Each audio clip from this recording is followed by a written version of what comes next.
ژن کوشتن بە هۆکاری بەرگری لە ئابڕوو ناموس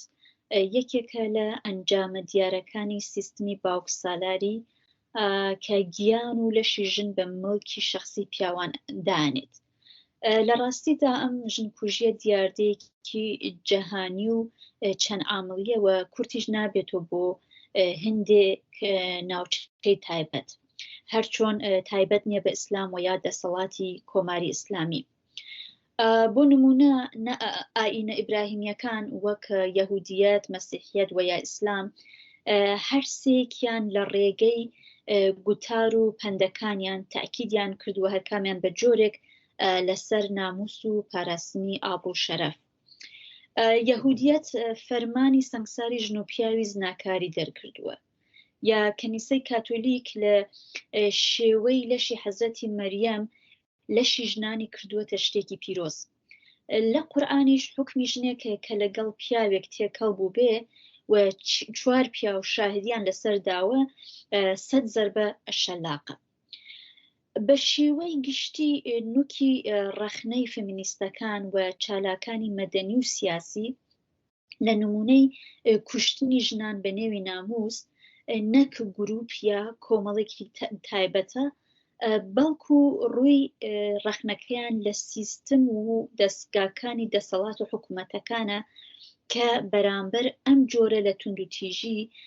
بە نسبەت ژنەکان بێدەنگن یا گرنگی تایبەتی پێنادەن.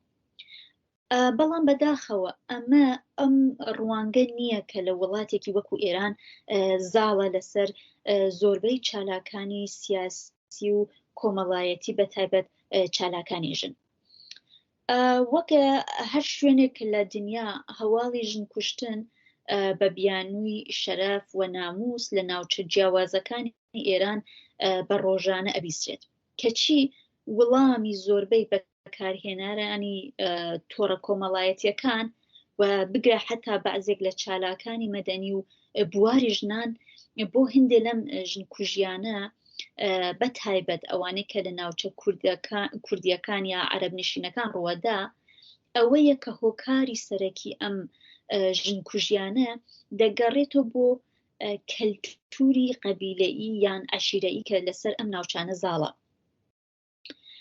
لەم ڕوانگە هۆکارەکە کە زیاتر لە هەموو شتێک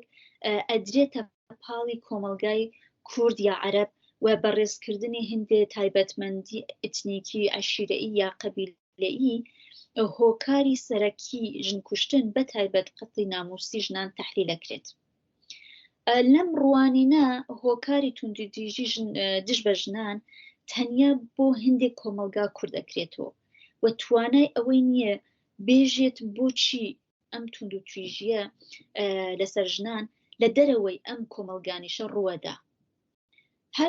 هەروەها لە باتی دژایەتی لەگەڵ دەسەڵاتێکی پیاوسالار کە توندوتیژیەکی سیستماتیک بەرامبەر بە ژنان بە شێوەیەک لە نێو دەم و دەستگاکانی خۆی پەرە پێ ئەدات و ئەم ژنانە ئەکاتە قوربانی ژنانێک کە کودە ئەخلاقیە زاڵەکانی نێو کۆمەلگایان تێپەڕاندووە. ئەم ڕوانگە کورتبینە هۆکارەکە ئەداتە پاڵێ هەندێ خەڵک و گروپی دیاریکراو. بەڵام هەروەک ئەزانن دەسەڵاتی زاڵ بە مەبەستی سیاسی ڕێگەی گەشەی هەلومەرجی مادی و سیاسی لەم ناوچانە داخستووە و بە جۆرێکی بەرنامە بۆ داڕێژراو لەم ناوچانە بەتایبەت ناوچە عەرەب نشینەکان یا کوردەکان لەم ناوچانە پشتی هەندێ نەریتی دژەژنی وەک خوێنبەست دەگرێت یا بەرامبەر هەندێک کردەوەی دژەژنی وەک خەتەنەی کچان بێدەنگە دەسەڵاتی حکوومەتەکان لە ئێران. ئەوە بۆ دەیان ساڵە ئەم ناوچانە بەدەست ڕێزێکە هەڵاواردن و نایەکسانی و سەرکوتی سیاسی کۆمەڵایەتی و کەلتوری ئەناڵێنن، کەچی زۆربەی چالاکانی مەدەنی و سیاسی و فێمینیستی بەدەگمەن لە کاتی تەحلیلەکانیان ئەم وەزعە ئەم بارودۆخە و ڕاستیانە کە لەسەر لەم ناوچانە زاڵن لە بەرچاوی ئەگرن. لە ئاکامیشدا ئەم جۆرە شیکاریانە لە جۆری هەرە و شیکاری و تەحلیلانەیە کە فمینیستە سپیەکانی ڕۆژاوایی لەسەر ژنانی وڵاتی باشووری جیهانی یا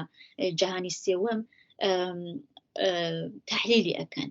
بۆیە ئەبینین کە ڕاستەوخۆ ئەم ژنانە کە تێن باسی توندوتیژی دژ بە ژنانەکەن بە جۆرێک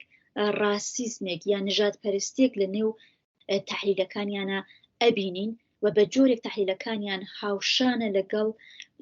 دەوڵەتە ڕاستڕەوەکان کە زۆر سیاسەتەکانیان دژ بە مەوجی پەنابەرخوازیە یا دژ بە ئەو پەنابەرانە یا ئەو مەهاجرانەیە کە لە وڵاتانی جیهانی سێوەم بەتایبەت وڵاتە عەرەبیە یا ئیسلامیەکان هاتوون بۆ وڵاتانە. یعنی بە جۆرێک بەجێ ئەوەی کە سیستمی پیاوسالاری بخەنە ژێر ڕەخنە، زۆرتر ئەو پیاوە عەرەبە یا موسڵمانانە ئەخەنە بەر ڕەخنەی خۆیان. هەرم جۆرە شیکاریشە ئێمە لە ئێران ئەبینین و ئەبینین کە زۆربەی ئەو ڕەخنەگرانە ئەو فمینیستانە یا چالاکەکان بەجێ ئەوەی کە بڵێن ئەم ژنکوژیە لەم ناوچانە شتێک تەنیا مەحدود نییە بەم ناوچانە و لە تەواوی دنیا کردەوەیەکی قیزەوەنە و ئەمە هەڵەگەڕێتەوە بۆ سیستمی پیاوسالاری کە ئەو سیستمە توانوێت لە بازێک کۆمەلگا بەهۆی تەوسە ئەو پەرەپێدانێک کە لە ناوچەکانی تر ڕوویداوە ئەم سیستمە تا حەدێک زەعیف بووە. بەڵام لە بڕێک ناوچەی تر بەهۆی هەرە و سیاسەتانەی کە دەوڵەتەکان بەڕێویان بردووە بەداخەوە ئەو سیستمی پیاوسالاریە لە جێ خۆی ماوەوە بگرە قەویتریش بووە. بۆیە بەداخەوە ئەبینین کە ڕەخنەکان لە وڵاتێکی وەکو ئێران زۆرتر بەجێ ئەوەی کە ڕەخنەکان ڕووی بەرەولای حکوومەتەکان بێت، حکوومەتێک ئەویش وەکو کۆماری ئیسلامی کە